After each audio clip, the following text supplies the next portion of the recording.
Hello everyone, কেমন আছো সবাই? আজ আমি করব রুই পোস্ত, আর সেই মিনি ব্লগটাই তোমাদের সাথে শেয়ার করব। রুই পোস্ত করার জন্য এখানে আমি কয়েকটা রুই মাছের পিস নিয়ে নিয়েছি। আর রুই পোস্ত করতে কি কি লাগবে সেগুলো আমি নিয়ে নিয়েছি। এখানে পেঁয়াজ, রসুন, লঙ্কা, টমেটো সবকিছু কুচিয়ে নিয়েছি।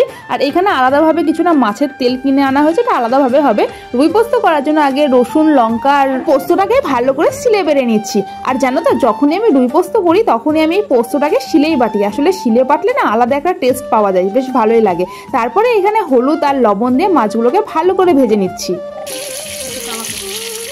মাছগুলো ভাজার পর এখানে আমি কালো জিরা আর পেঁয়াজটাকে ভালো করে ভেজে নিলাম। তার মধ্যে কিছু টমেটো কুচি আর লঙ্কা দিয়ে ভালো করে ভেজে নিলাম। তারপরে বেটে রাখা পোস্তটাকেও দিয়ে দিলাম। তারপরে এটাকে ভালো করে কষিয়ে নিতে হবে। তোমরা যারা আমার ডেইলি ব্লগ দেখো তারা নিশ্চয়ই দেখেছো, মায়ের বার্থডেতে আমি এই রেসিপিটা করেছিলাম। আর সেই দিন এই রেসিপিটা খেয়ে আমার বাড়ির লোক খুব প্রশংসা করেছিল। তাই আমি আজ আবারও করছি রুই পোস্ত।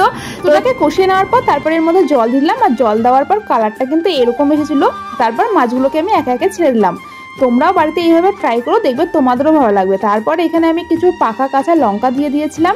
আর আমার ভীষণ হাতটা জ্বালা করেছিল, কারণ আমি লঙ্কা বেটেছিলাম বলে।